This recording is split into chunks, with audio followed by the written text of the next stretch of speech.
Yep.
Does it? Yeah. Cool. Perfect.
Back. Oh, now? Yeah. Okay. Hey everyone, sorry for the delay. We will be back in about 5 minutes. We have a little bit of weather here and we'll keep you updated. Thanks for stopping by. Yeah, and we'll check back in 5 or 10 minutes.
Welcome. We are pleased to present the Public Trust documentary film showing hosted by the Fort Lewis College Environmental Center.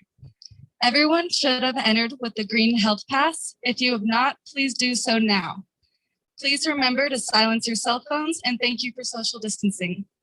Popcorn and refreshments are provided. Please wait one of each to begin. We will continue to serve throughout the duration of the film. If you need to use the restroom, leave early, or get up for more snacks, please remember to do so courteously. You may exit in that direction in the back. Before we begin, I'm going to state our Fort Lewis College land acknowledgement. I would like to start by acknowledging that the land we gather on today at Fort Lewis College is the ancestral lands and territories of Nuchu, Ute, Apache, the Pueblos, Hopi, Zuni, and the Dene Nation. We think it is important to provide this acknowledgement because the narratives of this land and region have long been told from one dominant perspective without full acknowledgement of the tribes who lived on this land before it was Fort Lewis College. Thank you for your attention and in respect in acknowledging this important history. Today is the 41st celebration of Earth Day. This is an annual holiday that is dedicated to support environmental protection and stewardship. The Environmental Center at Fort Lewis College supports environmental and sustainability work on our campus and in our local community through student-led projects like this film showing today. Some other events we've held just this spring to support the sustainability of Fort Lewis College includes giving away free renter kits to modify students' homes or apartments to be more energy efficient, hosting a sustainability menstruation workshop with WellPack that gave away free menstruation products, conducting a series of compost pile turnings and sifting workdays, taking meaningful care of the food forest on campus, and creating workshops to plant windowsill edible gardens in the residence halls. There are also many events occurring during Earth Week. Last night, student leaders from the Environmental Center partnered with El Centro and the Gender and Sexuality Resource Center to host a sustainability-based and sourced Earth Day themed drag show. Today, we also planted 3 native water-wise species near the Centennial Apartments and the Bader Snyder Residence Hall. Tomorrow, from 1:15 to 2:30, the Environmental Center is partnering with the Poetry Circle Club on campus to host guided meditation at the Peace Park. Also tomorrow, from 1 to 3 p.m., another event will be taking place. Come help me and my peers plant native, water-wise, pollinator-friendly flora species right outside of the Animus Hall. If you would like to get involved, please scan the QR code to sign up to be an EC member. You'll get a weekly email with ways that you can get involved with projects like these and other events. You can also apply in the fall for a paid position to lead projects with the Environmental Center. Without further ado, I would like to introduce project lead Sarah, who has been working very hard on this project. She will give us some very helpful insight as what we are going to watch. Thank you for your time and dedication to the environment.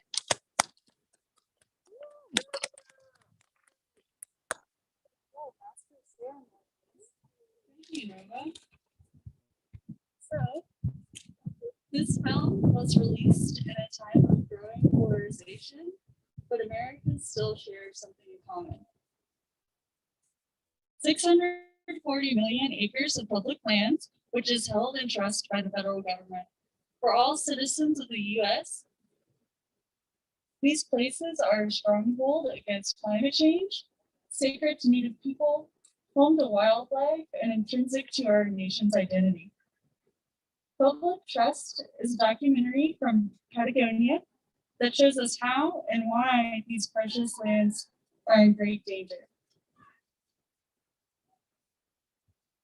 This film explores how our public lands are facing unprecedented threats from extractive industries and the politicians in their pockets. Public trust investigates how we arrived at this precarious moment through the examination of beloved public lands that are particularly at risk. Bears Ears National Monument, which is 2.5 hours west of us and is located on ancestral land, while it also examines a mine in the boundary waters and oil drilling in the Arctic National Wildlife Refuge. It makes a case for continued protection. This film was released in September 2020. Since then, we have had a national election, which has led to a new presidential administration and Congress. The overall importance of protecting our public lands has not changed, but would like to preface this film with the most current public land policy updates. In August of 2020, the Great American Outdoors Act, or GAOA, was passed. Now, this bill was passed amid the pandemic that drove people outdoors to public lands more than ever. This act gave $1.6 billion to over 165 projects that are in critical need of funding and have been backlogged and suppressed. The GAOA also created the Land and Water Conservation Fund, or LWCF, which generates funding for the 4 main federal land programs: national parks, national forests, Fish and Wildlife, and the Bureau of Land Management. Shortly after Joe Biden's inauguration on January 27th, an executive order was released in support of the 30 by 30 plan, which is a plan to put 30% of lands and waters under permanent protection by 2030. Currently, only 12% of public lands are protected in this fashion. So, with a crucial deadline like this, would a more public land protection be a good first step in that direction? We recently, in March, have an unprecedented Department of Interior Secretary Doug Holland, who is the first Native American person to be elected as a cabinet secretary. With the legislation she has put forward, one can tell she values the importance of public lands, and trust may be restored for the people like us who value them as well. Just last week on the 16th, Secretarial Order 3398 and 3399 were enacted by the Department of Interior. 3398 offers for the department to revise or revoke previous secretarial orders that are inconsistent with interior goals and previous executive orders.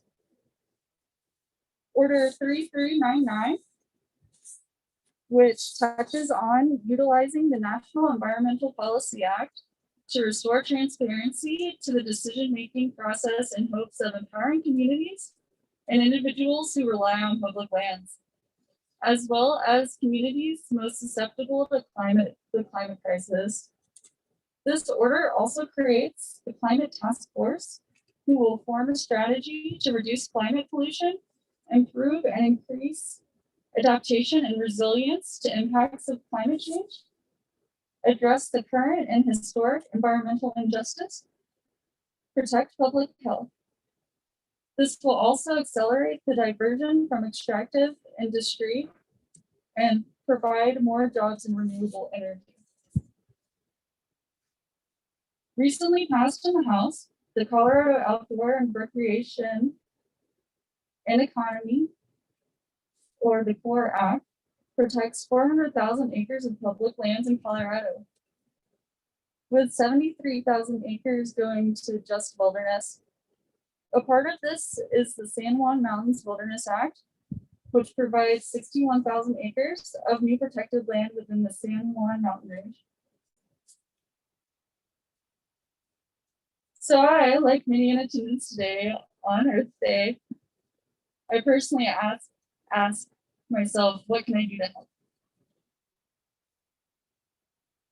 Personally, I seek out organizations that have my same values in conservation and protection of public lands and waters.